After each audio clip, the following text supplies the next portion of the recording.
What's happening, guys and girls? How the devil are we? Shanksy here, and today we are going to talk about floof hunting and hopefully everything you need to know about it.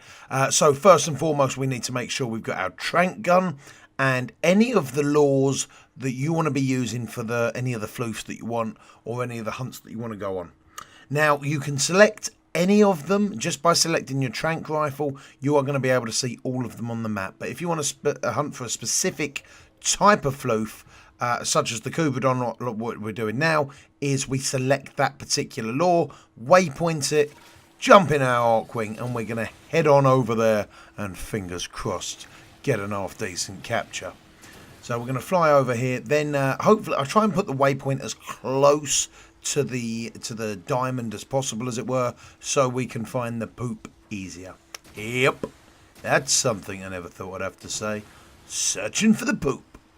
So we're going to jump down here and again put on our trank gun and have a little look around, see what we can do. So I'm going to put some energy down. Now I'm going to show you a couple of different ways to hunt the floofs with a couple of different warframes as well. So we go over to the boat, press our action button on that. Then we're going to follow these tracks here on the floor until we come to this pile.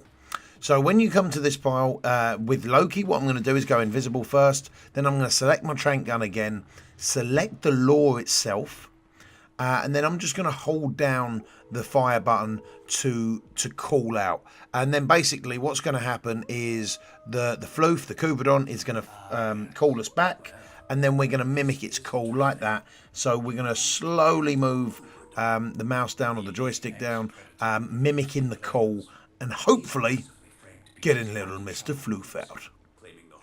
So now I see my my invisibility is just about to wear off, so I'm going to hide up here, wait for it to wear off, ping it again, and then go have a little look at this. Now I've got to be honest, for this video I should have actually been running like loot detector, enemy radar, something like that, but unfortunately I did not. So you shoot it in the face as it comes out, and then it's going to start bolting away. And this one, I've got to be fair, nearly gets away. Get yourself back here. Got to send you to the zoo, baby. Don't you worry. We're sending you there with a scar on your face, so you got a tail to tell. And them other animals won't pick on you, baby. Don't you worry about that Brindle Cubadon. So as you can see, we got a decent capture there. It was a good capture. In all fairness, it wasn't. It really wasn't a good capture. But they would have given us a good capture. Now, one of the reasons for, I've got to be fair, I really weren't interested in floof hunting at all for ages in out in Fortuna. However, I've had so much fun with it. It's quite therapeutic running around shooting these little animals in the face. That come out wrong. But yeah, it really is quite therapeutic running around conserving, helping these animals by shooting them in the face and sending them off to animal zoo. Good times. So we're going to fly over here to the next waypoint and hopefully get a bit of a better capture. So as you see, for this particular one, I'm using Loki. Now I'm going to show you a few different other clips later on different warframes that you can use. But personally, I really like Loki due to his invisibility and his speed. So again, we're going to go find the poop, run over, chase these tracks down. Now, some of them can wind up hills and things like that and go into water, things like that. So just try and keep an eye out on them and follow the tracks the best you can. They will always be there, guys. Sometimes they just take a little bit more looking than others. And then once you get within a certain range of the mound that you're looking for, it will actually waypoint itself, which is pretty damn handy. So again, trank gun out, selecting the right lure. We're going to hold it down and perform the call out to hopefully get a better capture on this Cubadon this time round. Fingers crossed. So we mimic the call back once it shows us whereabouts to do so. Sweet as. Trank gun back out. And we're going to start having a little look around. Now, it's always worth having a little look around as well before you call out, because you want to make sure there's no enemies that are going to be there, start shooting at you, or freak the Cubadon out. So there we go. He's coming over. Shoot him in the face. And our invisibility runs off as we shoot him again, which is a bit of a rip. But somehow, it looks like a perfect capture to me. Hoorah! This one likes to run in circles. as you do. Hey, brindle Kubidon, so do I. So they are the brindle Kubidons. The Kubidons are worth the most amount of standing, and as a mastery rank 25 or 26 player, you can actually max out your standing within 3 or 4 rare Kubidon captures, which is always worth to know. But there are a lot of other different floofs out there. So for example, there's bird ones, there's ones that live underground, there's little pobbers that travel in packs. So there's lots of different ones out there. I think what we're hunting here is hunting one of the bird ones. Ugly looking birds, I tell you. So these ones are a little bit different. Again, you follow the tracks, you find the poop, you follow the tracks, get to the mound, perform the call. Everything like that is the same. But you're going to have to look out for a different pattern of approach from some of the Kubidons, so some of the different floofs. So, for example, some of them come underground and spend a bit of time burrowing up to the mound.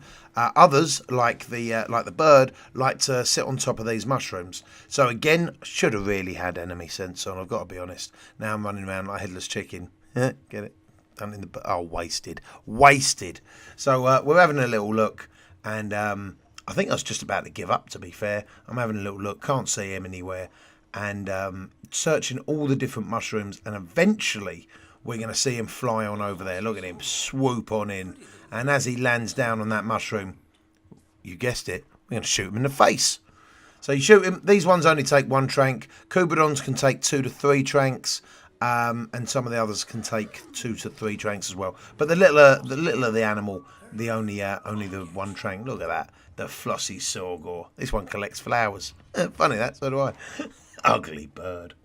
So right, this is another way of doing things. This is with Ivara. So we're going after one of the trickier Kubidons that live in the caves. I can't remember what they're called for the life of me. But if you shoot these ones with a trank gun, they are going to try and rip your face off. They ain't happy, these ones. Right, Aggie. So, again, we're going to get our trank out. We're going to go invisible. We're going to use the law, which is going to break our invisibility. We're going to call them in. And then when they come in towards us, again, instead of using our trank gun, we're actually going to ditch the trank gun and shoot them in the face with a sleep arrow, which is pretty handy. So, again, we're going to wait here. See which direction they come from. Again, I should have had enemy sense on. I don't know why I didn't. I really don't. Pure laziness. Pure laziness. But if you want to do get your max standing in real quick, it's definitely worthwhile having it. So we see him coming in there. Shoot him in the face with the sleep arrow. Run on over. Grab him. And that should be the perfect capture. This one collects flowers. Lovely. 36.7 kg by the looks of it.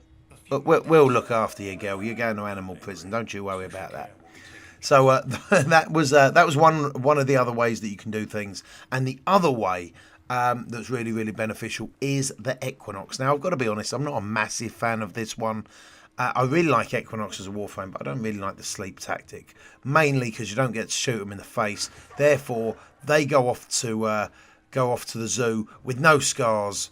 And they've got no cool stories to tell. So I feel bad for the Floof this way. You know, some people say it's more humane. I'm thinking the more humane way would be to send them to the zoo with some scars on them, so they got some stories to tell.